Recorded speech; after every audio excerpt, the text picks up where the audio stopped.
Atos 13. Na igreja de Antioquia havia os seguintes profetas e mestres: Barnabé, Simeão, chamado o Negro, Lúcio de Cirene, Manaém, que havia sido criado junto com o governador Herodes, e Saulo. Certa vez, quando eles estavam adorando o Senhor e jejuando, o Espírito Santo disse: Separem para mim Barnabé e Saulo, a fim de fazerem o trabalho para o qual eu os tenho chamado.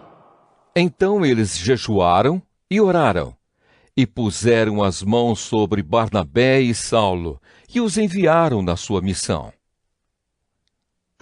Barnabé e Saulo, tendo sido enviados pelo Espírito Santo, foram até a cidade de Seleucia, e dali embarcaram para a ilha de Chipre.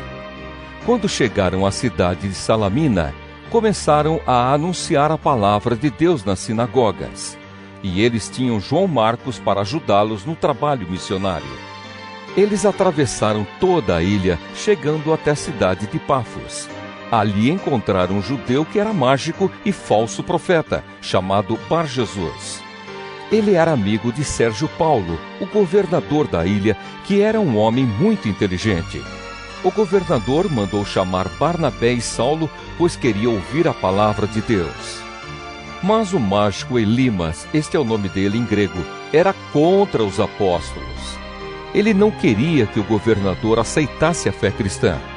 Então Saulo, também conhecido como Paulo, cheio do Espírito Santo, olhou firmemente para Elimas e disse: Filho do diabo, inimigo de tudo o que é bom, homem mau e mentiroso, por que é que você não para de torcer o verdadeiro ensinamento do Senhor? Agora escute, o Senhor vai castigá-lo.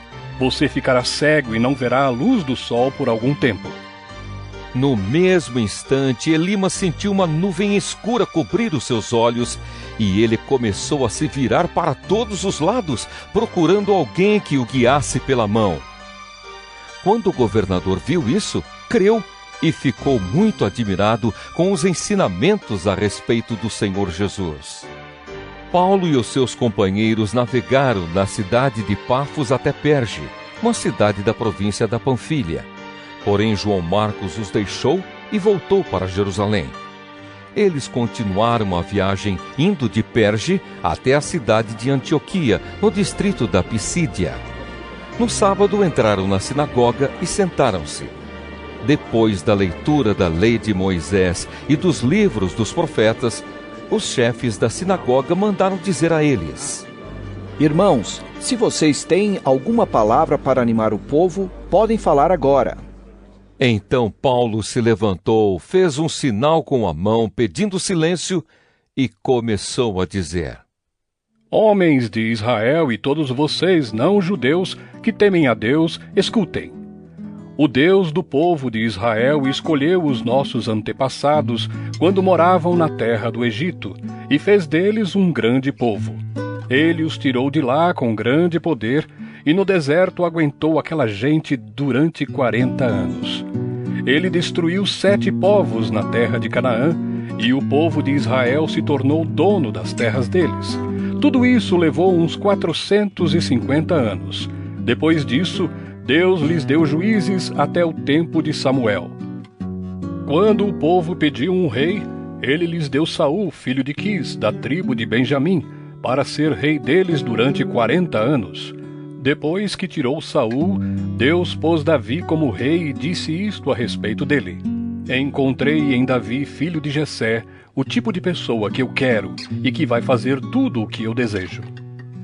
Um dos descendentes de Davi foi Jesus, a quem Deus pôs como Salvador de Israel, como havia prometido. Antes da vinda de Jesus, João Batista anunciou a sua mensagem a todo o povo de Israel, dizendo que eles deviam se arrepender e ser batizados. Mas, quando João estava terminando a sua missão, disse ao povo: Quem é que vocês pensam que eu sou? Eu não sou aquele que vocês estão esperando, mas escutem, ele vem depois de mim. Porém, eu não mereço a honra de tirar as sandálias dos pés dele. Paulo continuou: Meus irmãos, descendentes de Abraão, e também vocês não-judeus que temem a Deus, escutem. essa mensagem de salvação foi mandada para todos nós. De fato, os moradores de Jerusalém e os seus líderes não entenderam que Jesus é o Salvador. E também não compreenderam as palavras dos livros dos profetas, que são lidos todos os sábados. Mesmo assim, ao condenarem Jesus, eles estavam cumprindo essas profecias. E embora não encontrassem nenhuma razão para condená-lo à morte, pediram a Pilatos que mandasse matá-lo. Depois de fazerem tudo o que as Escrituras Sagradas falam a respeito dele, eles o tiraram da cruz e o puseram num túmulo. Mas Deus o ressuscitou, e durante muitos dias ele apareceu às pessoas que o tinham acompanhado da Galileia até Jerusalém. Agora, essas pessoas são testemunhas que falam a respeito de Jesus ao povo de Israel. E nós estamos aqui para trazer o Evangelho a vocês. Deus fez agora para nós o que havia prometido aos nossos antepassados. Ele ressuscitou Jesus, como está escrito no Salmo número 2. Você é o meu filho. Hoje eu me tornei o seu pai. E foi isto o que Deus disse a respeito da ressurreição de Jesus, afirmando que ele nunca seria destruído pela morte. Eu vou dar a vocês as bênçãos sagradas e certas que prometia Davi. E em outra parte das Escrituras lemos também: tu não deixarás que o teu dedicado servo apodreça na sepultura. E Paulo disse ainda: na verdade, Davi, no seu tempo, cumpriu os planos de Deus. Depois morreu, foi sepultado ao lado dos seus antepassados e apodreceu na sepultura. Mas isso não aconteceu com aquele que Deus ressuscitou.